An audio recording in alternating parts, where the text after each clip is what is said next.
অনেকে রাগ করে বলে ফেলে যে আমি মারা গেলে তুই আমার জানাজায় আসিস না, আমার চেহারা দেখিস না, এমন কথাও তো শোনা যায়। এই মানুষটা সবার জানাজায় যেতে পারে, নিজের মায়ের পেটের রক্তের ভাইয়ের জানাজায় যেতে পারছে না আজকে, ওই রাগের কারণে, ওই ক্ষোভের কারণে। আমি শ্রদ্ধার সাথে বলি, এই এলাকা সম্পর্কে আমার কোনো জানা নাই, জ্ঞান নাই, ধারণা নাই, তবে আমার মন চাচ্ছে বলতে, তাই বললাম। আমরা দুনিয়াতে বেশি দিন তো আর বাঁচবো না, বাঁচবো আর কয়দিন, অর্ধেক হায়াত তো চলে গিয়েছে। ওই যে কবরে শুয়ে থাকবো, আজকে হাজার মানুষ শুয়ে আছে কবরে, সেই কবরে আপনি আমি শুয়ে থাকবো, কেউ খবরও নিবে না, জিজ্ঞেসও করবে না। দুনিয়া এত ব্যস্ত, জিয়ারত করার মতো মানুষের টাইম নাই। কথা বলেন ঠিক কিনা? আমি অনুরোধ করে বলি, আপনারা ভাই ভাই, ভাই বোনে, চাচা যারা যে ঝগড়া লেগেছেন, বিশ্বাস করেন এই ঝগড়াটা আপনাদের নয়, এটা মিস্টার শয়তানে আপনাদের ভিতর প্যাঁচ লাগাই ঝগড়া লাগাই দিয়েছে। কথা বলেন ঠিক কিনা?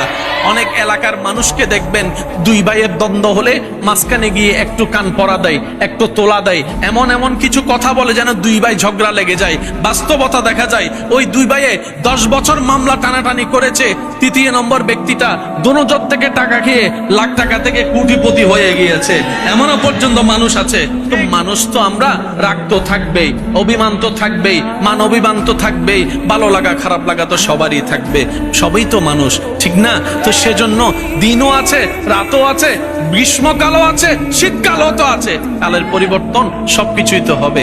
আমি শ্রদ্ধার সাথে বলি, যা হওয়ার হয়ে গেছে, বাদ দেন না, একটু বাদ দেন না। আল্লাহর দিকে তাকিয়ে বড় হয়ে ছোটকে একটু মাফ করে বুকের মধ্যে টেনে নেন।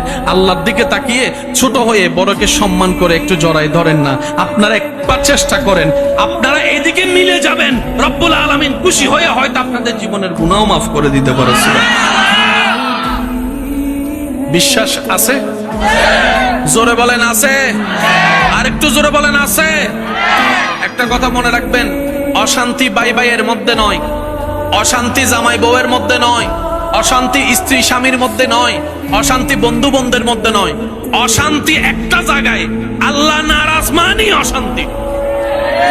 যদি আপনি দেখেন আপনার অশান্তি জীবন, নিজেকে একবার প্রশ্ন করেন, আমি আল্লাহকে নারাজ তো বেশি করি নাই তো, আমি আল্লাহকে বেশি নারাজ করি নাই তো? প্রশ্নটা একবার নিজেকে করবেন। কয়েকটা প্রশ্ন জীবনে হাজার প্রশ্নের উত্তর দেয়, কয়েকটা প্রশ্ন হাজার জীবনের রাস্তাটাকে সহজ করে দেয়। অনুমতি দিলে আমি বলতে পারি, অনুমতি দিলে একবার বলেন সুবহানাল্লাহ। ব্যস্ত সময় থেকে যদি কখনো সময় পান, একাকী থাকবেন, একাকী শোবেন, নিজেকে শুধু 2-3-4টা প্রশ্ন করবেন, কোনো উত্তর দিবেন না, আমি শুধু বলি, আপনারা একটু মনের কান দিয়ে শুনবেন। আচ্ছা, আমাকে পাঠালো কে? কেন পাঠালো? আচ্ছা, আমি কি করছি? কি নিয়ে আল্লাহর সামনে যাব? এই 4টা প্রশ্নর উত্তর যেদিন আপনার ফিল আপ হয়ে যাবে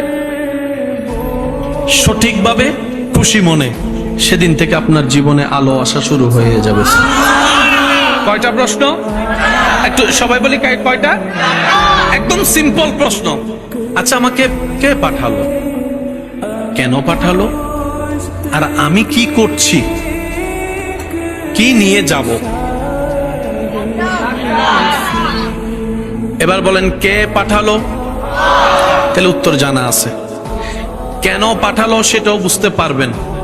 কি করছি প্রশ্নটা করার সাথে সাথে আপনার অতীত বর্তমান আপনার চোখের সামনে চলে আসবে।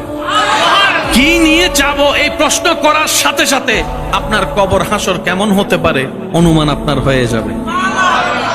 যে নিজেকে শুধরানোর কাজে লেগে যায়, রব্বুল আলামিনও তাকে শুধরানোর জন্য রাস্তা সহজ করে দেয়। বলেন না সুবহানাল্লাহ।